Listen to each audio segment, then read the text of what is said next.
गृहमंत्री अमित शाह का भाषण तो बहुत लंबा था, लेकिन जो 11-12 सेकंड की बात हो रही है, देखिए इसको सिर्फ कांग्रेस बनाम बीजेपी के नज़रिए से देख करके वो चीज़ें गोल गोल हो जाती हैं मुझे लगता है।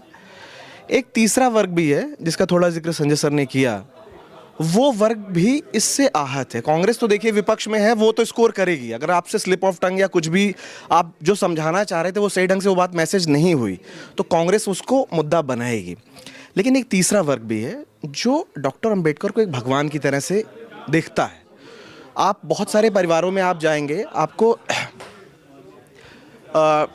बुद्ध की, भगवान बुद्ध की और अंबेडकर की तस्वीरें आपको साथ मिलेंगे। मैं ऐसे तमाम घरों में खुद भी गया हूं, तो वो लोग डॉक्टर अंबेडकर को भगवान की तरह से देखते हैं।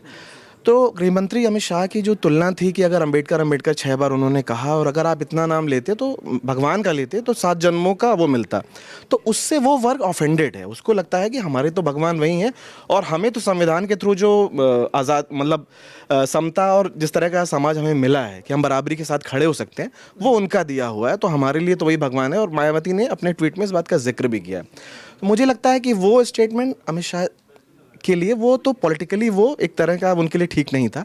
इसीलिए आप देखेंगे कि प्रधानमंत्री को किस तरह से ट्वीट करना पड़ा, क्योंकि सफाई बता देती है कि आप वो मुद्दा आपको अंदर अंदर फील हो गया है कि ये कुछ गड़बड़ है। जिस तरह से बीजेपी के नेताओं के बयान आए, खुद गृह मंत्री अमित शाह को प्रेस कॉन्फ्रेंस करनी पड़ी।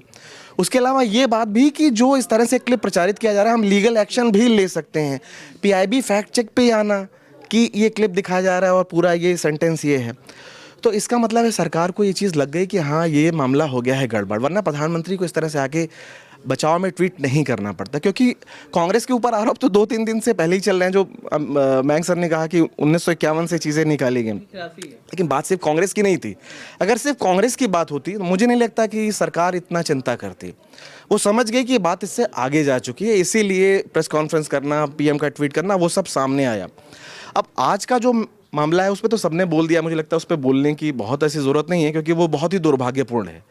और मैं तो सहमत भी हूँ जो सुमित सर ने कहा, लेकिन वो पार्लियामेंट का मैटर है, पता नहीं वो अलाउ करेंगे सुप्रीम कोर्ट के जांच के लिए, क्योंकि पार्लियामेंट की प्रोसीडिंग्स तो उसके तो मेन स्पीकर ही होते हैं, तो वही डिसाइड करेंगे, दोनों स्पीकर। क्योंकि एक कॉमन स्पेस में हुआ तो लोकसभा के स्पीकर और राज्यसभा के जो चेयरमैन है वो डिसाइड तो करेंगे। उनके वर्ड पे मत जाइए, भावना पे जाइए। हाँ, तो वो सीसीटीवी निकाला जाए और उसमें जो भी दोषी है, क्योंकि दोनों पक्ष दावा कर रहे हैं कि उन्होंने धक्का दिया, राहुल गांधी कह रहे हैं उन्होंने मुझे धक्का दिया।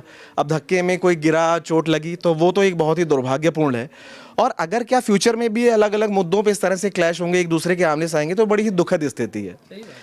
ठीक है, आप किसी पार्टी के आप सिंपैथी हो सकती है, किसी की भी हो सकती है, पार्टी की कोई नीति आपको अच्छी लग सकती है, लेकिन ये तो बिल्कुल दुर्भाग्यपूर्ण है कि हमारे जो सांसद हैं, क्योंकि देश भर में भी तो आप दुनिया भर में आपकी क्या इमेज जाएगी कि इनके संसद में इस तरह का आचरण हो रहा है। अब संविधान सभा की जो प्रोसीडिंग्स चली वो तकरीबन लगभग 3 साल के करीब मान लीजिए चली हैं। अब उसमें तमाम मुद्दों पे बहुत एक दूसरे के खिलाफ थे, लेकिन आप देखिए कितना सम्मान था। अगर आप 75 साल होने पे आप उसकी बैठक कर रहे थे, तो वो उदाहरण आपको वहाँ से लेना चाहिए था कि एक दूसरे के वैचारिक विरोध के बाद भी जो परस्पर सम्मान की जो भावना थी,